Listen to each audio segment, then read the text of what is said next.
Olá pessoal, tudo bem? Aqui é o professor Supermalva e vamos aí para mais uma videoaula, mas antes de mais nada vai lá, se inscreve no canal, ativa o sininho para não perder nada, dá aquele like positivo, pessoal, não custa nada e ajuda bastante o canal, tá bom? Então se inscreve no canal, dá aquele like positivo e vem contigo. E hoje, pessoal, nós vamos trabalhar aqui com uma aula muito complexa, vai render aí algumas aulas, acho que umas 3 ou 4 aí pelo menos.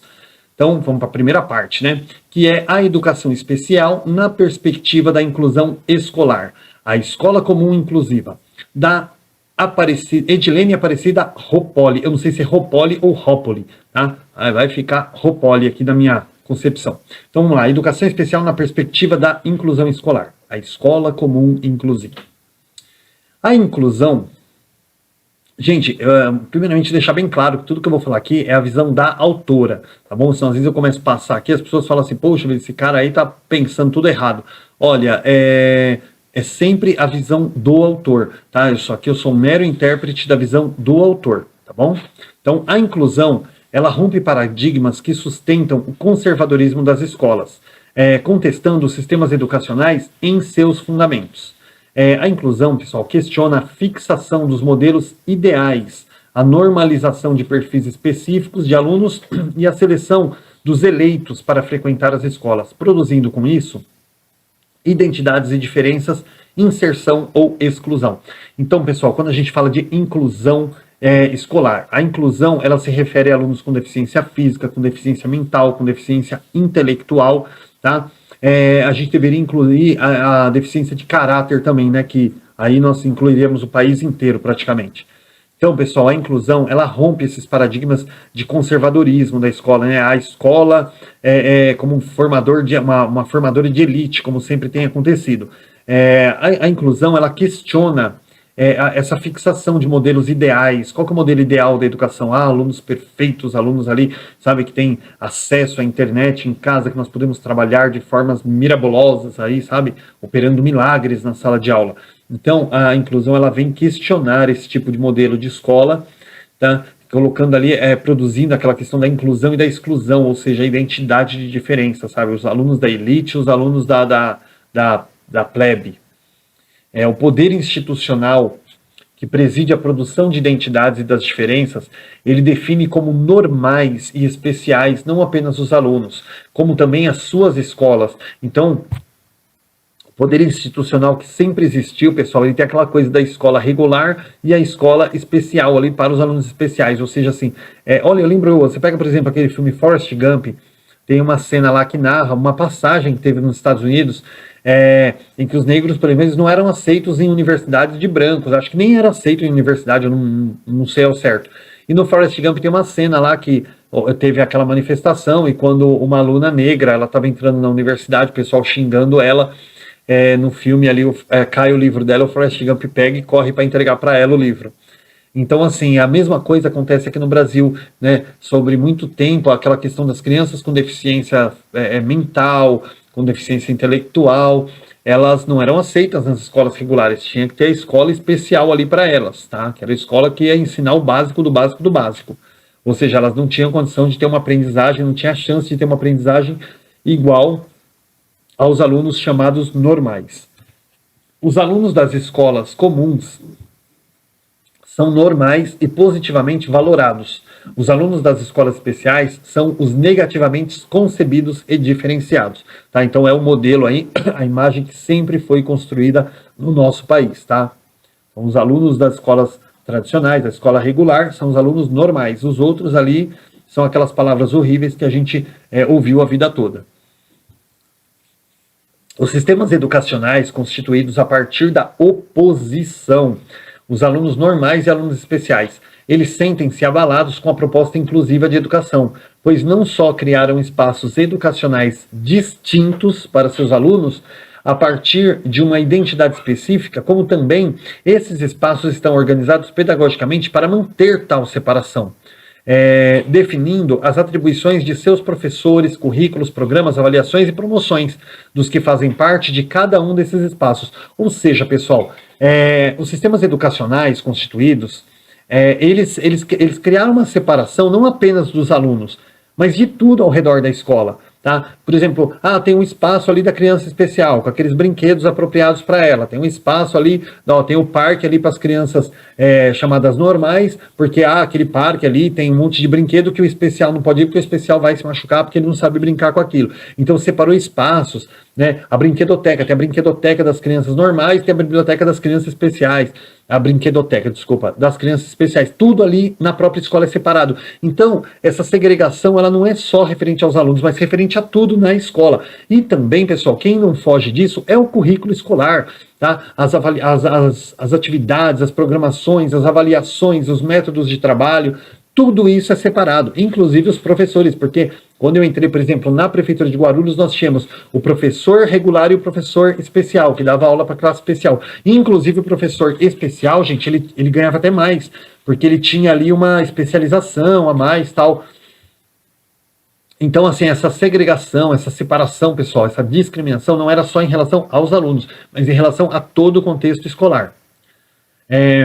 Aqueles que têm o poder de dividir são os que classificam, fazem essas classificações, formam conjuntos, escolhem os atributos e definem os alunos e demarcam espaços, decidem quem fica e quem sai desses espaços, quem é incluído e excluído dos agrupamentos escolares. Ou seja, é feita, sabe, aquela questão da classificação, né? Lembra quem é um pouquinho mais velho, assim como eu, na época da nossa escola, que tinha lá, por exemplo, primeira série A, primeira série B. Então, primeira série A, ela é elite, eram os alunos mais fortes que tinham, né? Você pegava a primeira série E, era aqueles ali que, Ave Maria, você tinha que trabalhar conteúdo de 2 anos anteriores, né? Pega a quarta série E, né? Ela trabalhava o conteúdo da terceira série. Por quê? Porque eram alunos fracos, tal. Então tinha essa classificação. A própria secretaria, diretoria de ensino, delegacia de ensino na época, ou secretaria de educação, determinava essa classificação entre o aluno forte e o aluno fraco.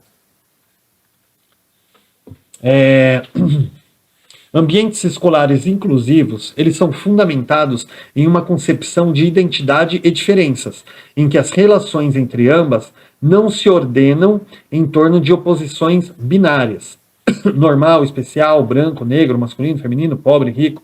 Neles não se elege uma identidade como norma privilegiada em relação às demais. Então, assim, nos ambientes escolares exclusivos, pessoal, não existe o aluno branco, o aluno negro, o aluno evangélico, o aluno católico, não existe o aluno especial ou o aluno normal. Lá existem crianças, alunos, seres que precisam aprender, que precisam se desenvolver. Tá? Então, na escola inclusiva não existe, no ambiente inclusivo não existe qualquer tipo de classificação ou diferenciação. Em ambientes escolares excludentes, a identidade normal é tida sempre como natural, generalizada e positiva em relação às demais. E sua definição, ela provém do processo pelo qual o poder se manifesta na escola, elegendo uma identidade específica através da qual as outras identidades são avaliadas e hierarquizadas.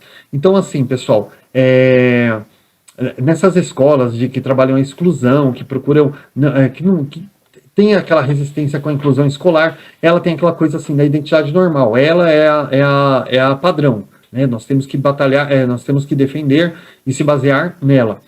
E ela vai perdendo a sua força diante dos princípios da inclusão, porque os princípios da inclusão, eles estão baseados que a identidade não é entendida como natural, né? Estável, permanente, acabada.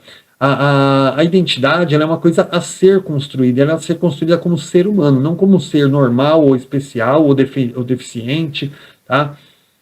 Na perspectiva da inclusão escolar, as identidades, elas são transitórias, elas são instáveis, inacabadas, ou seja, estão em processo de construção. Portanto, os alunos não são categorizáveis, não podem ser reunidos e fixados em categorias, grupos, conjuntos que se definem por certas características arbitrariamente escolhidas. Então, assim, você não pode colocar os fortes ali, o grupinho dos fortes, o grupinho dos fracos.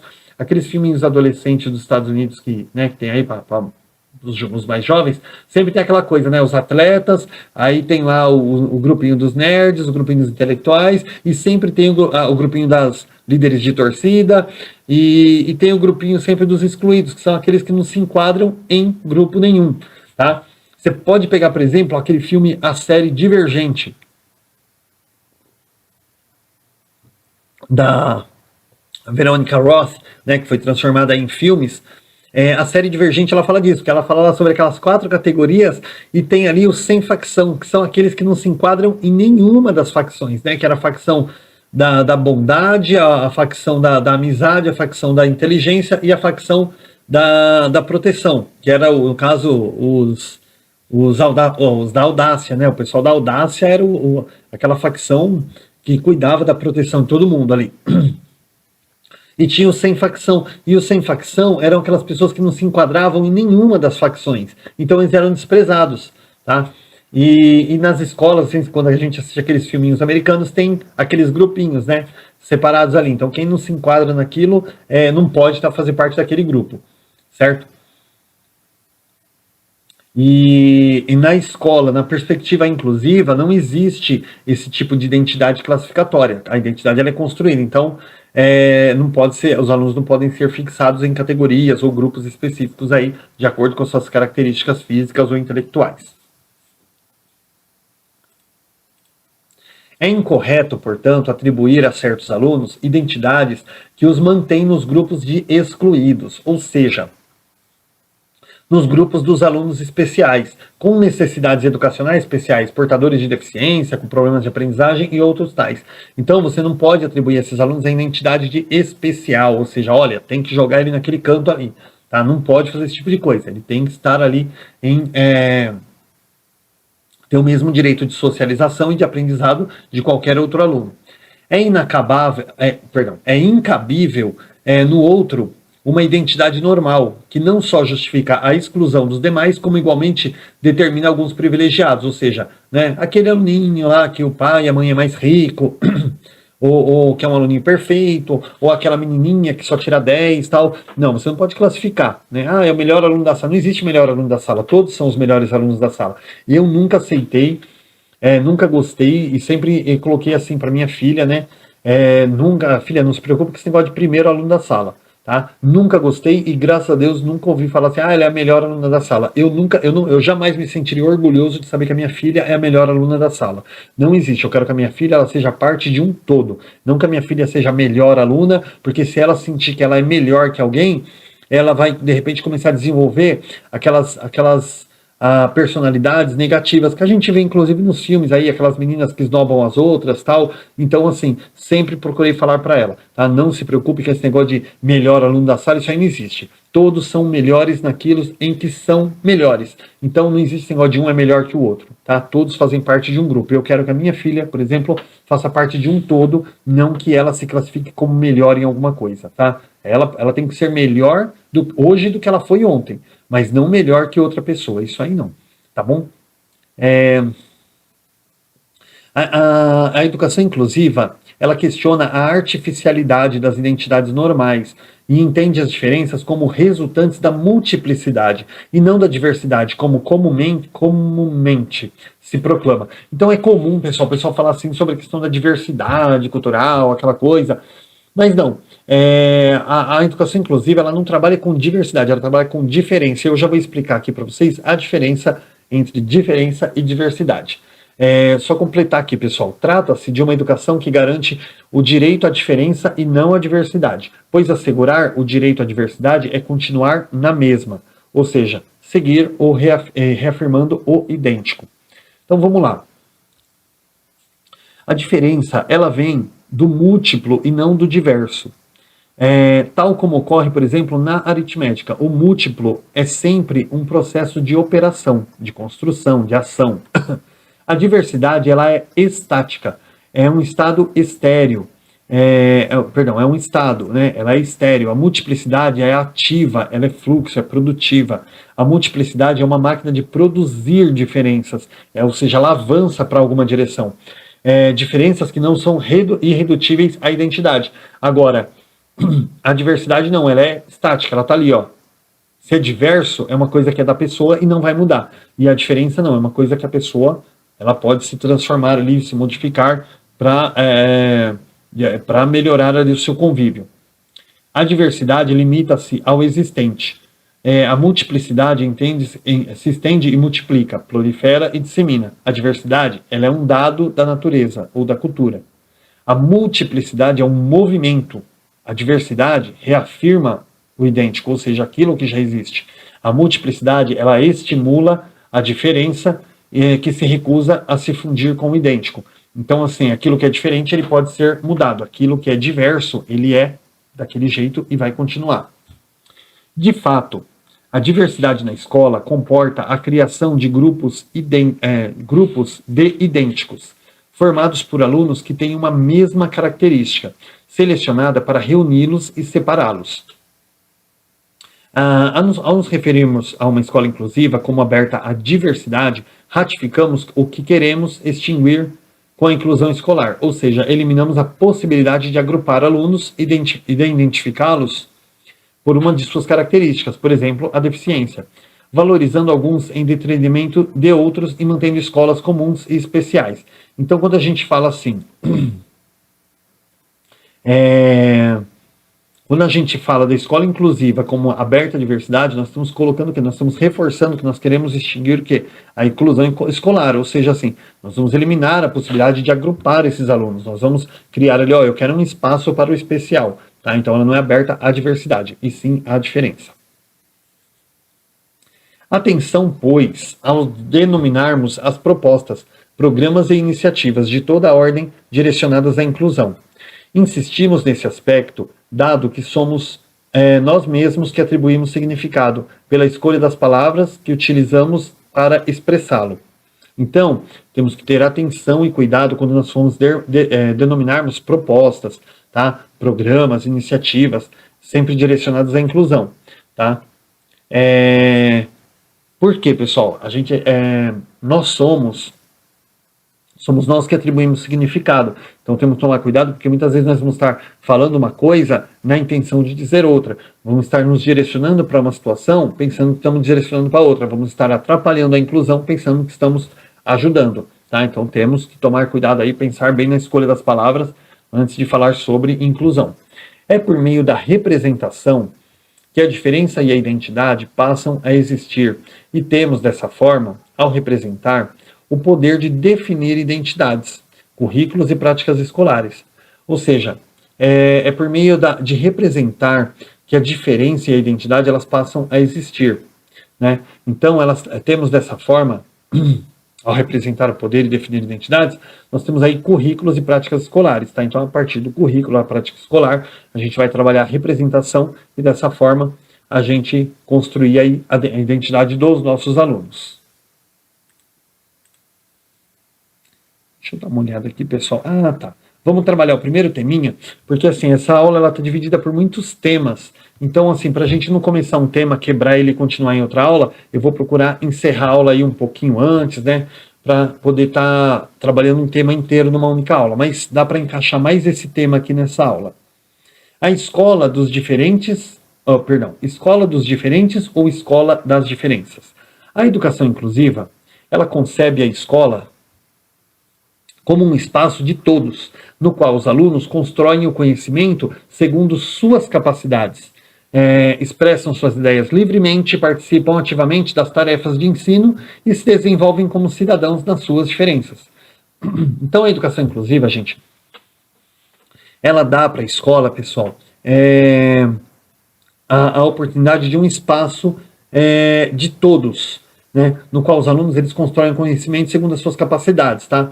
Então, os alunos ali, independente da sua dificuldade, da sua diferença, da sua deficiência, eles expressam a sua ideia livremente, eles participam ativamente das tarefas de ensino, tá? E eles se desenvolvem como cidadãos, tá? Mesmo nas suas diferenças. Então, assim, eles não se desenvolvem assim de uma forma especial ou de acordo com a condição deles. Eles se desenvolvem como um cidadão íntegro.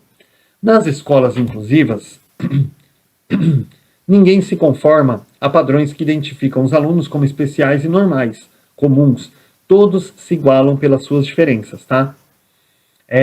Acho que não preciso nem explicar isso aqui, né? Então, na escola exclusiva, ninguém identifica aluno como especial ou normal ali. Todo mundo ali é igual segundo as suas diferenças. A inclusão escolar, ela impõe uma escola em que todos os alunos estão inseridos sem quaisquer condições pelas quais possam ser limitados em seu direito de participar ativamente do processo escolar, segundo suas capacidades e sem que nenhuma delas possa ser motivo para uma diferenciação que os excluirá de suas turmas. Então, a inclusão escolar, pessoal, ela impõe, a escola ela faz uma imposição que todos os alunos que lá estejam, eles sejam inseridos sem qualquer condição, quais possam ser limitados ao seu direito. Ou seja, assim, né? Olha, vamos fazer educação física, aí o fulano tem que ficar sentado, porque ele tem um defeitinho na perna, ele não consegue. Não, pessoal, tem que deixar ele participar, com dificuldade ou não. Porque a função de uma educação física, por exemplo, não é fazer um jogo competitivo de futebol, mas ensinar o futebol. E para ensinar o futebol não tem vencedor nem perdedor. Se você está marcando gol, tomando gol, não tem problema. Mas aquele aluno especial ele tem que participar. Porque a competitividade não se aplica ali, naquela aula. Certo? Então não pode haver qualquer restrição, qualquer diferenciação para fazer com que aquele aluno seja de alguma forma excluído ou se sinta como tal. Como garantir o direito à diferença nas escolas que ainda entendem que as diferenças estão apenas em alguns alunos? Naqueles que são negativamente compreendidos e diagnosticados como problemas, doentes, indesejáveis e uma minoria sem volta. E a maioria sem volta, ou seja. Então, como que a gente consegue garantir direitos nas escolas se essas escolas ainda entendem que as diferenças, pessoal, elas estão apenas em alguns alunos, ou seja, assim, o diferente é aquele aluno que tem uma necessidade especial, seja ela física, motora, intelectual, seja uma deficiência mental. Então, assim, como que você vai trabalhar garantir esse direito à criança dentro de uma escola que ela entende que a diferença ela está só naquele aluno que realmente tem uma necessidade especial, aquele que não tem, que se adequa a uma maioria da massa ali na escola, ele é normal, ele não tem diferença nenhuma, ele é normal. O outro ali que é anormal, o outro que é diferente, o outro que tem problema, tá? Então, como que a gente pode trabalhar dentro de uma escola que já tem uma visão dessa logo de cara, né? O questionamento constante dos processos de diferenciação entre escolas e alunos, que decorre da oposição entre a identidade normal de alguns alunos e especial de outros, gente, é uma das garantias permanentes do direito à diferença. Tá? Então, o questionamento desse processo de diferenciação é uma das garantias permanentes do direito à diferença. Os alvos deste questionamento devem recair diretamente sobre as práticas de ensino que as escolas adotam e que servem para excluir.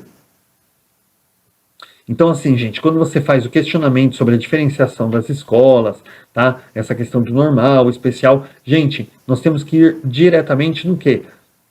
Quais as práticas educativas que estão sendo trabalhadas nessa escola, quais são os temas, quais são as ferramentas, as formas que está sendo trabalhado, tá? Para descobrir aí por que elas estão excluindo o aluno. Nós temos que agir nelas e modificar para que todos ali sejam tratados de uma forma igual. Os encaminhamentos dos alunos às classes e escolas especiais, os currículos adaptados, o ensino diferenciado, a terminalidade específica de níveis de ensino e outras soluções precisam ser indagados em suas razões de adoção, interrogados em seus benefícios, discutidos em seus fins e eliminados por completo e com urgência. Gente, o que está falando aqui que tem que ser eliminado de uma vez, por completo e com urgência, pessoal? Essas diferentes encaminhamentos dos alunos a classes especiais, currículos adaptados, ensino diferenciado. Gente, que isso, cara? Você não pode determinar ali o que uma criança é capaz ou não de fazer. Tá? Então você tem que garantir àquela criança a mesma qualidade de aprendizado. Quando a gente fala lá do princípio básico da LDB, que fala sobre a garantia de acesso e permanência da criança na escola, com uma qualidade de ensino. Gente, como você vai garantir a qualidade de ensino uma vez que você está dando coisa diferenciada para outra criança? Você está dizendo para ela que ela não é capaz? Não, tem que dar aquele ali e fazer com que ela chegue ali. Tá? Então tem que dar aquele mesmo conteúdo que você dá para os demais. Você não tem que dar um conteúdo diferenciado para a criança para mostrar para ela que ela é incapaz, que ela é diferente. Ela não é diferente, ela é igual a todos. São essas medidas excludentes que criam a necessidade de existir escolas para atender alunos que se igualam por uma falsa normalidade. As escolas comuns que instituem as escolas são as mesmas que instituem as escolas para os alunos que não cabem nesse grupo, ou seja, as escolas especiais. Tá? Então, pessoal, esse tipo de medida, essa atividade diferenciada, espaços diferenciados, professores diferenciados para dar aula para essas crianças, esses currículos adaptados, tudo isso, pessoal, são essas medidas aí de exclusão que criam essa necessidade de ter uma escola normal e uma escola especial. Ambas são escolas dos diferentes, que não se alinham aos propósitos de uma escola para todos. Tanto a escola comum quanto a escola especial, ela é uma escola dos diferentes, ela é uma escola, nenhuma das duas, elas vão, porque, por exemplo, se chega uma mãe lá de uma criança que não tem qualquer problema, qualquer deficiência intelectual ou motora, ou qualquer deficiência mental, e leva e fala, mas eu quero matricular, não, aqui é só de alunos especiais, você tem que procurar uma outra escola. Então, tanto a escola de inclusão, a escola especial, quanto a escola chamada normal, todas as duas são excludentes. Nenhuma delas, elas estão alinhadas ao propósito de uma escola para todos. Por quê? Porque a própria escola especial, por exemplo, não vai aceitar um aluno regular, um aluno chamado normal. Quando entendemos esses processos de diferenciação pela deficiência ou por outras características que elegemos para excluir, percebemos as discrepâncias que nos faziam defender as escolas dos diferentes como solução privilegiada para atender a necessidade dos alunos. Então, assim, quando a gente entender, pessoal, esses processos de diferenciação, sabe, que por uma ou por outra característica, elas são eleitas, são processos que elegem, né, para excluir ali as crianças com qualquer problema intelectual, físico, uma criança com necessidade especial. Então, quando a gente entender isso, a gente vai perceber por que vai perceber as discrepâncias do que nos fazia defender esse tipo de escola, que era uma escola que, na verdade, ela privilegia aquele aluno ali que ele não nasceu com nenhuma especialidade, com nenhuma necessidade especial, vai privilegiar, porque ele vai ser mais uma classe dominante, assim como acontecia na época lá do ensino tradicional. Né? É um aluno formado para dominar. Dominar quem? Aquele que tem alguma necessidade, seja física, seja intelectual. Então, aquele que está numa escola regular ali, ele já vai ser educado para, no futuro, dominar aquele outro. Porque se aquele outro ele não recebe a mesma educação, ele não vai ter a mesma formação lá na frente. Então, ele não vai conseguir competir com aquele aluno que teve, por exemplo, um ensino de ponta. Acordamos, então, para o sentido includente das escolas das diferenças. Essas escolas reúnem em seus espaços educacionais os alunos tais como eles são, únicos, singulares, mutantes, compreendendo-os como pessoas que diferem umas das outras, que não conseguimos conter em conjuntos definidos por um único atributo, o qual elegemos para diferenciá-las. Pessoal, quando a gente fala mutantes aqui, não é X-Men não, tá? Mutantes por quê? Porque eles estão num processo de evolução, tá? Mutante ele vem de mutação, de evolução, tá bom? Não é assim chamando criança de ET, não. Então, quando nós entendemos aí, acordamos para o sentido da includente das escolas das diferenças, são escolas que reúnem todos os alunos como eles são, cada aluno é único, cada aluno é singular, ele tem o poder de se evoluir por si próprio, né? E compreendemos que as pessoas elas diferem umas das outras, né? E que nós não conseguimos conter em conjuntos definidos por um único atributo. Então, assim, nós não podemos, pessoal, nós classificar qual criança vai com o quê. A criança, ela vai, por si só, ela vai mostrar ali, né, o nível dela. Tá? Então, nós não somos ninguém aí para estar diferenciando criança e classificando criança.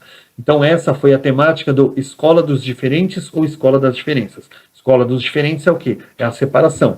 É a escola normal e a escola especial. A escola das diferenças é a escola para todos, certo? Pessoal, nós vamos dar uma pausa nessa aula. Olha só que bacana, 28 minutos. Nós vamos dar uma pausa e vamos dar continuidade na segunda parte com a escola comum na perspectiva inclusiva, certo? Então, vamos fazer uma pausa aí, tomar uma aguinha aí no banheiro e já volto para a segunda parte, certo? Até daqui a pouco.